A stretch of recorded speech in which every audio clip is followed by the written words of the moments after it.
মিচকে দাদা, তুমি কিন্তু একটাও গোল করতে পারছো না।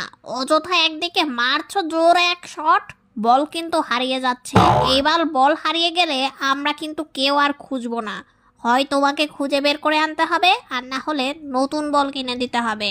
আরে ভাই দাঁড়া দাঁড়া, এত অধৈর্য হোস কেন? দেখ আমার পা থেকেই এবার গোল হবে। এই মারলুম এক শট, এবার গোল না হয়ে যাবি কোথায়? এ রে রে রে রে রে রে রে, গেল কোথায় বলটা? ওরে বাপরে, বাঘ মামা দেখি ওখানে পটি করতে বসেছে। এই গেছে, বাঘ মামার বুঝি গায়ে বেঁধেছে বলটা গিয়ে। এবার আর রক্ষে নেই, পালা পালা, আমরা লুকাই।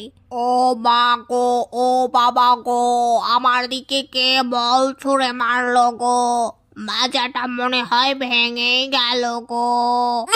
জাতের দল, একবার তোদের দেখা পাই, তোদের আজ আমি চিবিয়ে খাবো।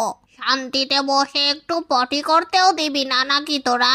কোথায় পালালি দেখি, বল নিতে কে আসিস, তার আজকে হাড় গুড় আমি চিবিয়ে খাবো। কিরে, কই পালালি তোরা? আচ্ছা ঠিক আছে, আজকের মতো চলে যাচ্ছি, তারপর যদি ধরতে পারি কি অবস্থা হবে তোরা বুঝতে পারবে। মিচকে দাদা নামো নামো, বাঘ মামা মনে হয় চলে গেছে, বেচারার খুব জোর লেগেছে। চলো বলটা নিয়ে আর এক দান খেলি, এরপরে আর তোমাকে কিন্তু গোল করতে দিব না, তোমাকে শট মারতেও দেব না, তুমি গোলকিপার হয়ে থাকবে, তবেই খেলবো। আচ্ছা চল চল, আর এক শট খেলে নি। এই বলটা তো পটি দিয়ে মাখামাখি হয়ে গেছে রে, এই বল তো আর নেওয়া যাবে না। এই তোরা সবাই মিলে মিচকে ধর, ওর কাছ থেকে বল কিনে নেব, আর যদি বল কিনে না দিয়েছে এই বাঘ মামার পটির উপর মুখটা থেবড়ে দেব। আরে কি সব বলছিস তোরা? আমার মুখটা পটের উপরে থেবড়ে দিবি কেন? আমার কাছে টাকাও নেই বাপু, বল টল কিনে দিতে পারবো না। আমি এই বলটাই ধুয়ে আনার ব্যবস্থা করব। সবুর কর বাপু, সবুর কর। কি গো মিচকে, এরকম ভাব নিচ্ছিস কাকে দেখে? ওই যে সামনে দেখ, শিয়ালিনের দলেরা আমাদের কাছে আসছে। মিচকে দাদা, ও মিচকে দাদা, আমরা সবাই পিকনিক খাবো, তোমরা কি আমাদের সাথে পিকনিক খাবে? ও মা গো, কি সৌভাগ্য আমাদের। হ্যাঁ হ্যাঁ, আমরা সবাই পিকনিক খাবো। তা কি দিয়ে পিকনিক খাচ্ছ তোমরা? মিচকে দাদা, এখনো মেনু ঠিক হয়নি, তোমরা বলো কি দিয়ে খাবে? পিকনিক তো পিকনিকের মতোই, খাসির মাংসের পোলাও হবে, সাথে থাকবে দই মিষ্টি। কি ঠিক আছে? বাহ, খুব সুন্দর মেনুর কথা বলেছো মিচকে দাদা, কিন্তু এত ভালো খেতে গেলে তো অনেকগুলো টাকা চাঁদা দিতে হবে। আরে চাঁদা বেশি দিতে হবে না, চাঁদা দিতে গেলে আমার বন্ধু বান্ধবেরা খুব কিপটে, তারা কেউ খাবে না। তাহলে কি করে হবে? আরে চিন্তা করো না, আমি একটা ছাগল চুরি করে আনার ব্যবস্থা করছি, আর তোমরা যে যার বাড়ি থেকে চাল ডাল সংগ্রহ করো। যাও, সন্ধ্যাবেলায় পিকনিক হবে, সাথে চলবে ডিজে পার্টি। আচ্ছা ঠিক আছে মিচকে দাদা, ওই কথাই রইলো, আমরা কিন্তু তাহলে আয়োজন করছি, তুমি ছাগলের ব্যবস্থা করে আনো। কিরে মিচকে, ওকে যে বললি ছাগল চুরি করে আনবি, তা তোর কোন বাপের ছাগল চুরি করতে যাবি আজ? আমরা কিন্তু উৎসবের মধ্যে নেই, ছাগল চুরি করতে যাবি তুই একাই যা।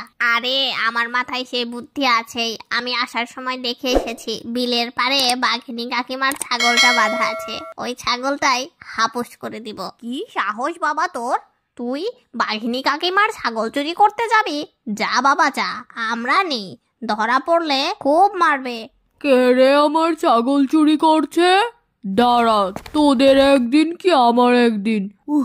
বাপরে বাপ, একটুর জন্য বেঁচে গেছি, কি দৌড়টাই না দিলাম। ওরে বাপরে বাপরে বাপ, দেখি তো পেছনে আছে নাকি বাঘে। না, বাঘিনী মামি আর আসছে না, এবার কি জবাব দিব ওদেরকে গিয়ে? যাই, ওদেরকে নতুন একটা বুদ্ধির কথা বলি। কি গো মিচকে দাদা, তোমার না ছাগল নিয়ে আসার কথা ছিল, তোমার ছাগল কই?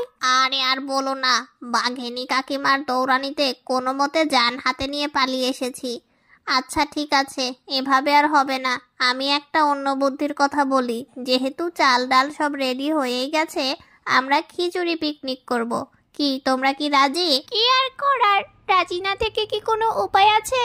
যেহেতু বাড়ি থেকে সবকিছু নিয়েই এসেছি, পিকনিকের আয়োজনও করেছি, তাহলে খিচুড়ি পার্টি হয়ে যাক আজকে, কি বলো সবাই? হ্যাঁ হ্যাঁ ঠিক আছে বান্ধবী, আমরা খিচুড়ি পার্টি করব। অবশেষে শিয়ালের দল খিচুড়ি পিকনিক করলো আর অনেক মজা করলো, সাথে চললো তাদের ডিজে পার্টি। বন্ধুরা, আজকের ভিডিওটা তোমাদের কাছে কেমন লেগেছে অবশ্যই কমেন্টে জানিও। আর হ্যাঁ, সাবস্ক্রাইব করতে ভুলো না কিন্তু।